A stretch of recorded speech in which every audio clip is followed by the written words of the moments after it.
Hey guys, it's Martin Shkreli. This is This Week in Investing in Finance, episode 10. Happy 10th episode. This will only be 5 or 10 minutes.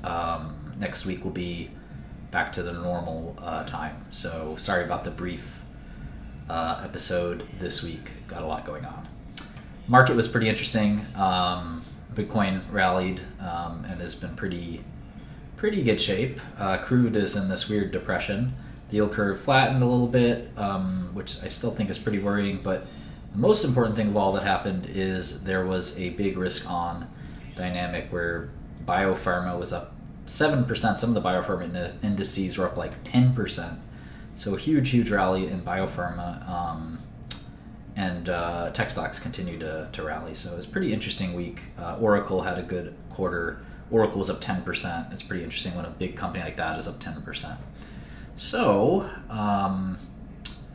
that's sort of it for the markets. Again, this is going to be very brief. Clovis reported great data, so that stock is up a bunch. We've talked about these stocks before. Omeros continues to shock and awe. Very happy we're long that. I'll talk about that in a minute. I sold some. Sangamo also had a pretty good week, now up 40% this month. So very happy to have that stock. Alexion continued to rally as well. So feeling really good about the portfolio and kind of what's going on. Again, there's a lot of large indiscriminate moves. A lot of these stocks have been in the doldrums, so it's not surprising that some of them have caught a bid. There are very few stocks that are down for the month now with this big rally last week. So anyway, our longs are outperforming our shorts though. I added one stock that looks really overvalued called Ironwood. I'm still going to continue to research it, so don't go out and short it just yet, but I think Ironwood might be very overvalued, so I'm happy to find some more shorts as I prosecute, no pun intended, these longs. The portfolio had an amazing week, up 2% for almost no net exposure.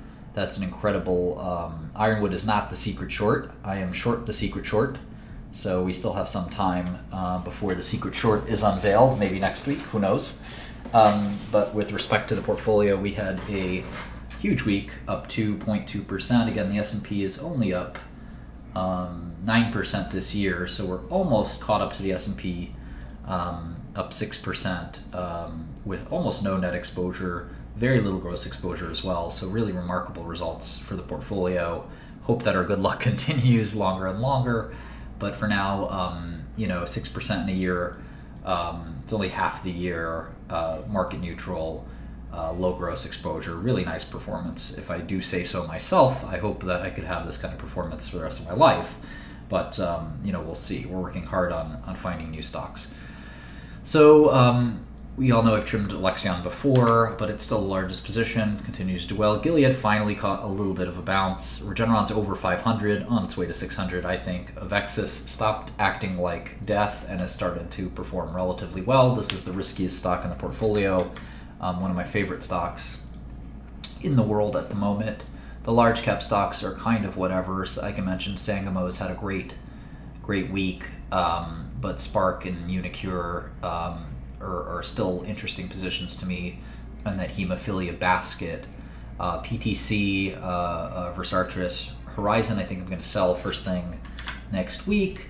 And then I wanted to mention Omeros, which I sold. So I finally got out of Omeros. I mentioned it on Facebook. If you don't follow me on Facebook, go ahead and follow me there. Sometimes I post stock picks there, but I'm basically out of Omeros now. I might keep this tiny stub position for a while.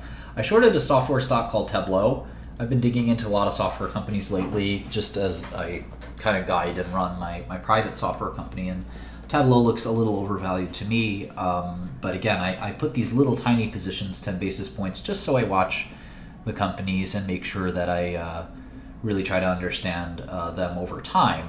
I'd rather not have a 5 or 10% position in a software company until I really get more comfortable trading the space. Let's see, other than that, not a lot changed. Insight had a really good week. That stock kind of performed in line with the market, whereas Acadia, Neurocrine, and Medicines Company all underperformed the index, which I was really pleased about. I'm going to answer a couple quick questions. JT asked, how do you value negative income companies? It's really interesting. You do it the same way as positive income companies. There's no difference, really. So if you don't have the intuition to forecast future earnings, which JT mentioned was difficult for him, don't trade or invest in that stock, and don't bother. Max asked about trading off of moving averages. This isn't a good idea. I think you should probably focus on quantitative investing. Moving averages is kind of like learning your ABCs, and you probably wouldn't enter a writing competition if you just learned your ABCs. So I think that makes sense. My good friend Rabbi IG mentioned the Akhtar article from Andrew Left. I don't know Andrew too well. I know he likes to short stocks and write about them. To me, this is a short jihad. I think Akhtar is fine. It's obviously not the perfect drug, but I don't think it's what the shorts think it is. So I think Akhtar is going to be okay and exist and not kind of go to zero like a lot of people think. Caleb asked why Switzerland, and even asked why Ireland with respect to starting companies. Obviously, it's due to taxes, 35% tax rate versus a 5, 10, 15% tax rate in these countries makes it obvious where you want to start your company. So, like I said, short one this week. You can email me questions, martin@thoughtpatrol.com. I do try to answer them here or answer them personally.